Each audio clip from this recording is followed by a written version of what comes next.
sec. All right, guys, I'm Jim of Zero Three Studios. Just wanted to touch base with you guys a little bit today. I tried to make a video last week and never got it uploaded or edited, so I wanted to take a minute here and just do it live. One of the biggest questions I get is, they're all big questions. Everyone seems to have a question. When I take on a new client, the first question I ask is, what are you currently doing? Typically, I use Facebook. I've run some ads. I've boosted a few posts, but nothing's ever come of it. Well, that is the problem right there. Facebook has made their ad platform super easy to use for the first time. Open up a post. There's your boost button. Hit boost. It walks you through a few steps, and you're off and running. Google, however, has really been behind the curve when it comes to advertising for the user, for the business owner to get onto Google and figure out how to run a Google ad. Oftentimes, they don't know where to send it, what's happening to it. It's just an ad. It's a little more cumbersome for someone the first time or even a few times in to understand how Google's ad platform operates. So Facebook, for ease of use, wins in that category. Google, however, is a much better ad platform, and that's kind of what I want to talk about. I want to compare the two. First, you need to understand what the differences are between the two platforms. Facebook is an interruptive ad platform, and what that means is people on Facebook are not looking for your ad. No matter how good your ad is, they are not looking for it. Can you think of going on Facebook and saying to yourself, I hope I see that ad again? Now, a good ad, if you've clicked on it and you didn't act on it and you can't seem to find that product, well, that's a different discussion. That's an ad that wasn't set up properly, that may have had a great product or a great call to action, but did not use the back end of Facebook, which is Facebook Business Manager, to be able to keep in touch with you and retarget you to show you that ad over and over, and it left you with an impression of a product that you want, but no follow-up. That, once again, that's a different video. It's not something that you typically do. You don't jump on Facebook looking to find ads. I think the only time people want to watch a commercial is during the Super Bowl, and even that is debatable at best. Google, however, is not an interruptive ad. So Facebook being an interruptive ad, meaning someone's scrolling, there's a cat video, there's their weekend, there's their friends, there's an ad. They sniff that ad out right away and they keep on scrolling right past it. It is not something they're looking for. So when you're on Facebook, you really want to focus on an ad that is, and I think my last video or two said something about sell without selling. Facebook, how to do Facebook ads by not selling anything. You really just want to bring brand awareness on Facebook. Now, it doesn't mean they can't click, find more information, and end up at a sales page on your website or through another platform.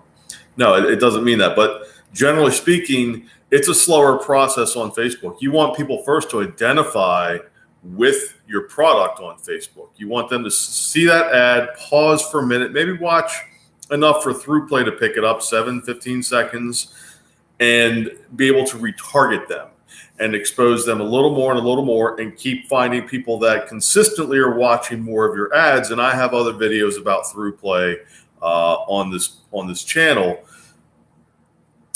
But that's the Facebook. It's slower. You need to get exposure, follow up, retarget, exposure, retarget.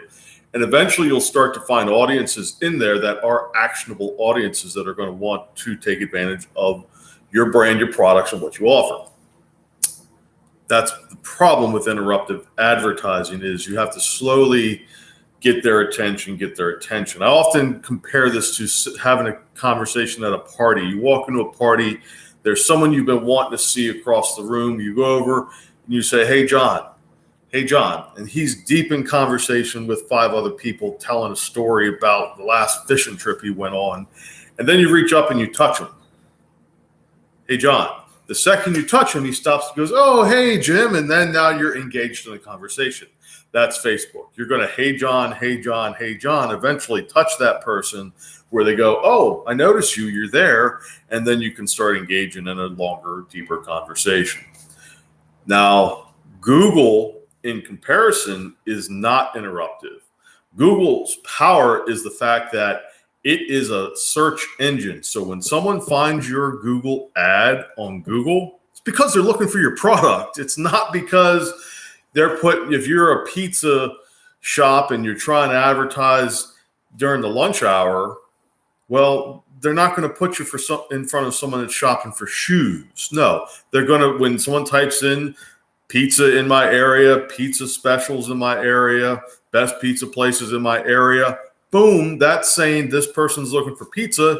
Here's John's Pizza. John's Pizza is going to show up in the first 2 or 3 paid advertising slots or on Google My Business, Google Places, wherever you're placing that ad, and put you directly in touch with somebody that is looking for your product. End of story. So Google's power is the fact that it is an active search ad. So if someone's looking for product A, you're paying to be shown to people searching for product A. You sell product A, they're searching for product A, boom, match made in heaven. There you go. Bob's your uncle.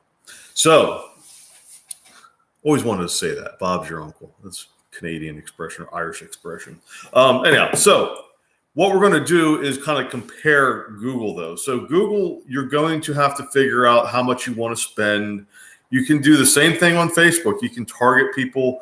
You can find a certain time frame, a budget limitation. It's all the same, but there's a lot more parts. You've got a lot more things in Google that you're going to monitor, set up to really take advantage of the full thing. But you can dive right into Google, set up an ad, and just off to the races, and it's going to deliver.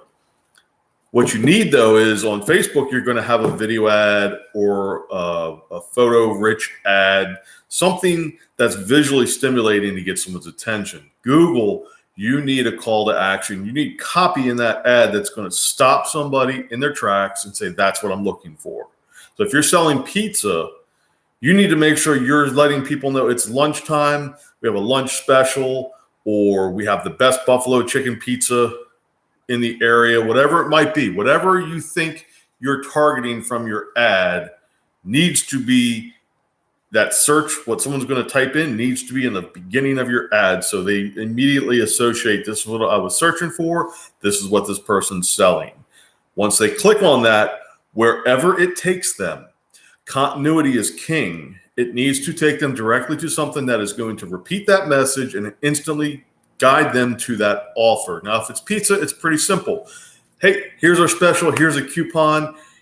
Mouth-watering this, tons of cheese, whatever makes people want to buy your pizza a second time is what you want to highlight in this. What your current customers tell you is great about your pizza is what you want to make sure you're telling people when they get onto your website, your order page, wherever that click directs them. You need to reiterate, hey, best pizza in town, lunch special, nothing like hot melted cheese with hot sauce and chicken roasted over garlic bed of Tibetan coals. I don't know, whatever it is, you want to make sure people are getting that full picture so that they don't back-click and look for another pizza place. They click, they buy, there's your customer, there's your conversion, okay? That's important. Yeah, remember, the ad itself has to be written well, but the product needs to convey from the ad click to where they land. You make sure they don't put them on a menu. If you're advertising for buffalo chicken or your specials for 2 pizzas, they need to land on a page that says, hey, 2 pizzas. Because if they have to search for that special, they're just going to click the back button until they can just, they may click 30 times to find the easy one to buy, but they're going to click 30 times. They're not going to, on Google, they're not going to go back through your website and get lost in it, okay? Direct. That's the key to the Google advertising, is direct link to what they search for. Okay. That's really it. I wanted to sum this up in a better video, but I've been pressed for time. I do most of my videos are live. I don't really edit anything. If someone knocks on the door, I'll stop and restart, but that's about it. if the phone rings and I forgot to turn the ringer off. So most of the videos you see are not scripted. They're start to finish. So I figure I'd just do a live one real quick. A little different. I'm not happy with the lighting. I'm going to have to figure this out. I don't do a lot of live YouTube videos as you see on this channel.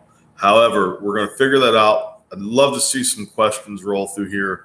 I had a little rough start trying to get the lighting right. My typical lighting doesn't work for the webcam, so next time I'll have to run one of the cameras through the computer and do it that way.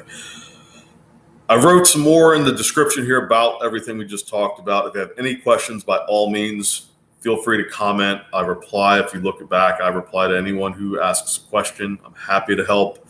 I help small and large businesses find their way to digital marketing. Now, we don't have a traditional digital marketing outlook. I'm a traditional marketer that grew with the industry, and I still feel all of those products that we used to do back in the day with print are very, very much relevant today. If you're a small business, it's a full court press. You cannot just have Facebook ads. You really need to have a game plan. That's what I'm trying to do with this particular series here, is show you today's age, where to start, how to set it up, what the difference is from one thing to the other. Remember, Google direct search marketing, you can't beat it. Now, if you have a bigger ticket item, Facebook might be a better way to go as to start out, because it's going to be a slower process and develop culture and understanding of who your company is and what your product does. You can do the same thing through Google, but you combine both of those things and you have a powerful marketing approach that's going to yield results. Okay. That's the thing, is your marketing should yield you results. If it's not yielding you results, message me, comment, let me know what's holding you back, what you've tried that isn't working. I will explain it. I will do a quick analysis and see if I can't get you on the right track. Nonetheless, I'm Jim, 03 Studios. Down somewhere here, smash that follow button, subscribe, like, comment, tell a friend, come back, let us know how I can help you. I'm happy to do this. We do client work. I'm not out here fishing for client work. What I'm trying to do is just share some of the knowledge, because you can't afford, a good marketer isn't cheap, okay? However, a good marketer can help you understand where you're failing now, so you can make better decisions where you spend your ad dollars. Maybe you spend some of that with me. Maybe you spend it with someone locally.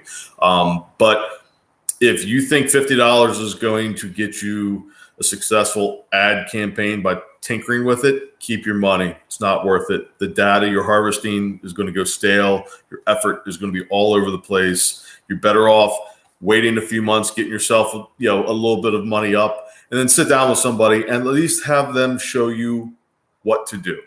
Okay. Don't go buying a marketing plan. We're going to cover some of that. We're going to compare some plans later on down the road for small business people. I prefer you just to find someone like myself that's going to give you information and ask you to ask questions and answer those questions for you. We'll get you there. But whatever you do, understand it costs money. It's an investment, but you should put $1 in and get $2 out. Okay. So once again, like, subscribe, follow. I'm rambling. It's live. I don't have to edit it. That's a nice thing. I'll see you guys. Be social.